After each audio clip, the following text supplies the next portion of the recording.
Recently I began replaying Undertale, specifically the Genocide route. I had tried completing this route just once before in 2017. While I was very close to completing the game, I got stuck in a battle I'm sure most of you are familiar with by now. Over and over I found myself dying to Sans. I basically just gave up after what felt like the 400th attempt, and then I didn't touch Undertale for a good while. Played Deltarune Chapter 1 but didn't complete that either, didn't play Chapter 2, and now here I am, fighting the same old skeleton guy. Honestly, I don't know why I started this Genocide run. Boredom, nostalgia, shits and giggles, whatever it was, I kept on chugging. And it got me thinking. The tune playing in the background when you fight Sans, Megalovania, has had a long and complicated history, one going back to the days of the Super Famicom. Its influences and legacy are things which me and a contributor to the script are greatly interested in. Yup, this video was co-written by a fan. His name is Akogiri and he has been a great source for this entire thing. You'll hear his voice occasionally throughout the video, so don't be alarmed. I've used friends as voice actors before, so it probably won't be too unusual. With that out of the way, you know how it goes.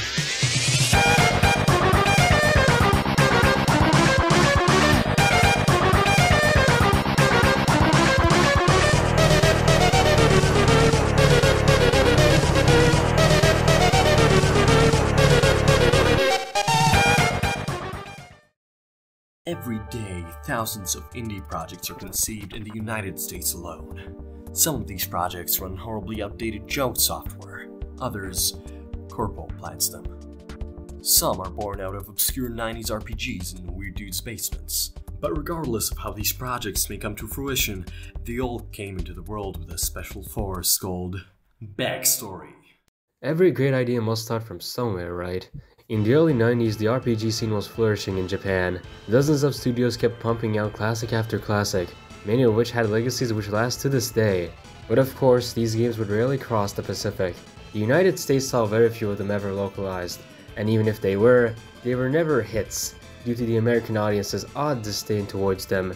Despite the minimal amount of buzz these games generated, many of them would eventually become cult classics. Brandish was one of these games, and it would prove itself to be a great influence on a young Toby Fox. To see what I mean, let me briefly summarize the story of Brandish. There once was a great and powerful kingdom protected by a dragon, but the king of this realm was an evil sorcerer who wanted all the power in the world. The king attacks the dragon, but the dragon fights back, and the king is transformed into a terrible beast. The realm in which he ruled was plunged into darkness, and sank deep below the surface. After a millennia or so of nothing significant happening, two characters are in the midst of a quarrel when suddenly, the ground beneath them collapses, and the game finally begins. Sound familiar? You even do weird trapdoor puzzles in the first level. There's a few more similarities as pointed out in his Reddit post, which I have linked in the description. In short, this game and more broadly this franchise was a big deal for Toby. The second game in the Brandish franchise would come out in 1992. A song from the game's soundtrack, one that plays when you fight the final boss, is the earliest known inspiration for what would eventually become Megalovania. In fact, it's been playing in the background this whole time.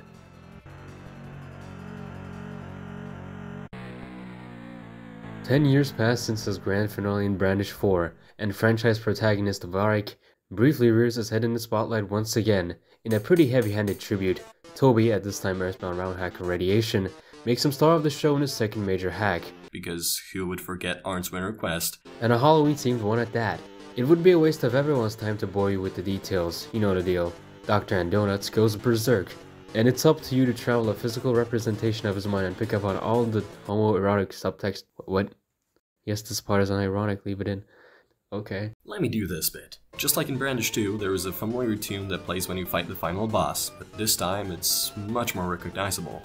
It's coming into its own, and at this moment in the year 2008, we see the future of the most recognizable track in Fox's career unravel right before us. Indeed, the Earthbound Halloween hack marks the first appearance of Megalovania, sleekly named after a song with a similar chord progression in Live Alive. This proto-version of Megalovania has a very interesting thing in common with the version that we've come to associate most commonly with its name, the Undertale one. That is, its guitar sample. This sampler first appears in the original Earthbound, during its final segment during the battle with Porky Minch, who is your nosy obese kid neighbor and recurring franchise antagonist. Let's leave the shredding 16-bit guitar alone for now, shall we? As the version of Megalovania that we'll be getting to now, which is no less important to our story, chose to, for good reason nonetheless, stray away from it. In 2009, a guy named Andrew Hussey began developing an indie webcomic, one he would work on for 7 years, Homestuck. Now some of you may wonder how Toby fits into all this. Well, it's pretty obvious, but he made the music. Lots and lots of music. And this is when we get to the version of Megalovania done for this project. This version of the song features a guitar solo performed by another musician featured in the Homestuck OST, Tensei, as well as callbacks to a few previous Homestuck tunes Toby created. This would be Tensei's first contribution to the Homestuck soundtrack, something he would continue to do for many years. While we're also talking about this specific track, let's also have a discussion on where this track fits in the Homestuck mythos. Megalovania first appears briefly in Alternia Bound, during the Trickster mode of X-Carcat, before being fully played in the Page S Wake in Homestuck. It's a massive climax, featuring 2 concurrent battles that happen simultaneously. Jack Noir ends up destroying Darcy, the Dark Kingdom. Aradia's Dreamself enters God mode, which, as the name suggests, makes her extremely powerful. Jack Noir rapidly approaches her, but she manages to freeze him in place with her newfound powers. Meanwhile, Visca confronts Tavros, a character which she had conflicted feelings on prior to this altercation, eventually stabbing him in the process. As you can mayhaps tell by the way I'm wording all this page is super climactic. Worlds get destroyed, characters show their true colors, and overall, it has a very keen sense of finality. This would not be the final page of Homestuck, not at all, but you can understand why Megalovania plays during it, even more so with the added leitmotifs of Aradia and Vriska. It's no wonder then that so many people consider S-Wake to be one of the best pages in the comic. And now we finally get to the big one. You know what I'm talking about. It's of course Deltarune. A funny little anecdote I like to talk about is the fact that Deltarune technically predates Undertale in conceptualization. Toby saw the ending of a video game in his dreams and decided then and there that he wanted to make it. Despite making some ROM hacks in the past, Toby didn't actually know all that much about making a video game, so he wanted to have this be sort of a learning experience. Obviously, he couldn't really start making it, although he did create a few songs for it. Mentally exhausted by this whole thing, he decided to lay off on developing Deltarune for a few more years, and during this period of self-doubt, he found himself wanting to make another game, for real this time. At first, he began by sketching various character designs on his college notebook, inspired by everything we have mentioned previously. He developed a demo and set up a Kickstarter for the game, and over the course of 32 months, Toby and a ton of collaborators put all their heart and soul into this game. But eventually, he found himself in a predicament all too familiar. He wanted to include one more song. The song he stuck into every little project he worked on. It was only fair, right? And thus, the most famous version of Megalovania was born. The version that most of you are familiar with is pretty similar to the Halloween hack version, with the notable absence of the short intro bit, most likely done to make it look better. It also lacks the additional guitar from the previous Homestuck version. Anyhow, after years of trial and error, Toby had finally created a game all of his own. Undertale would become one of the best-selling and most influential games of the 2010s. But wait, there's more. Obviously, after Undertale raised his profile to such an extent, he would get more and more work in high-profile games, exclusively in music roles, including one you may be familiar with, Super Smash Bros. Megalovania also appears in this game, in an altered state that briefly incorporates a few other Undertale tunes. Due to his continued success, he managed to land a ton of interviews with creatives from his field, like Yume Nikki creator Kikiyama, as well as those who continue to inspire him to this day, amongst whom sits Shigesato Itoi himself, the creator of the Mother franchise. He has also continued to support indie projects, such as Escape Chasm, a video game by one of his main collaborators, Temi-chan, and he also made battle music for, Yik. Another major song he did was for Pokemon Sword and Shield. Oh yeah, speaking of that song, the first few notes of it may possibly reference an earlier Toby Fox composition. And it's not Megalovania, it's something far greater than that. Take it away, Akogiri. In 2010, a new rule was introduced to the MS Paint Adventures forums that banned depictions of pregnant children. Some people objected to this, amongst whom was Toby himself. So, he gathered a ragtag group of MSPA forum users and himself to create That Baby Is You, an opera about Dave Strider being pregnant with John Egbert's baby, and the baby being him. There's a lot more to this. The album is like 17 minutes in total and features a variety of wacky scenarios. Honestly, I'm not even into Homestuck. Barkin is, but I unironically recommend to listen to it because it's quite fun, actually. Of course, Toby would be banned from the forums for posting such obscene material, although the sheer unaltered harmony of it all was just perfect. The song has a few notes that are similar to the Pokemon Sword and Shield Battle Tower theme, the song being in the biggest franchise of all time just goes to show Toby's songwriting brilliance. Take a listen.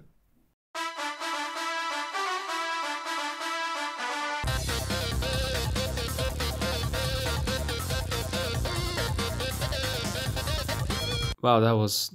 Anyways, Megalovania is now one of the most iconic video game songs in recent memory. It being less than a decade ago is surprising considering how etched into the public subconscious it is. You can post these 4 notes and most people can recognize it. I don't know. Now maybe I'm terminally online or something. But either way, you can't deny the song is huge. We've seen everything that led up to it, of course, but we haven't really talked about the moment it was created, which Toby has talked about on a few occasions. And so we arrive at one of these occasions, one where we circle back to a song I have only mentioned once before. Extremely briefly, in fact, you may have forgotten about it.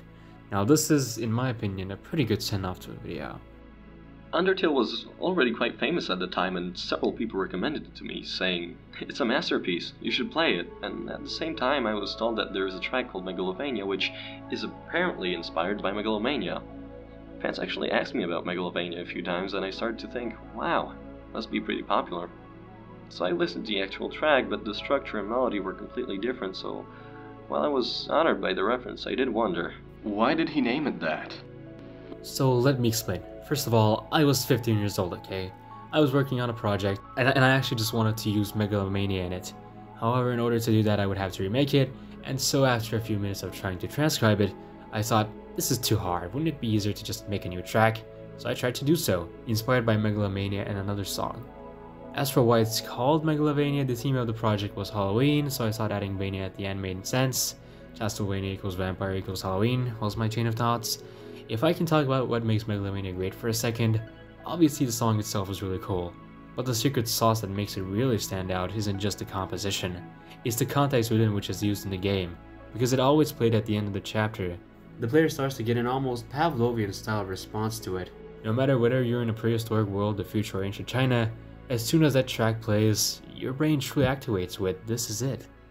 This is the end.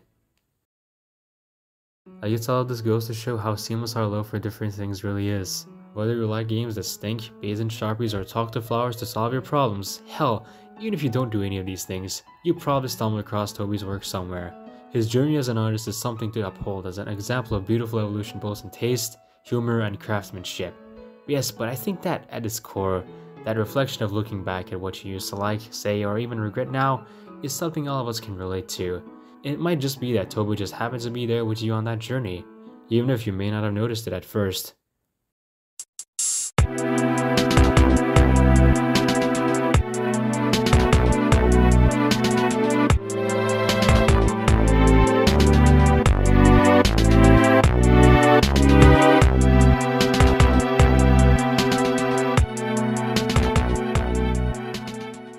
It's surprising because I drank 2 beers and I feel like I'm kind of a little drunk, which I am not often drunk after a mere 2 beers. I'm Polish.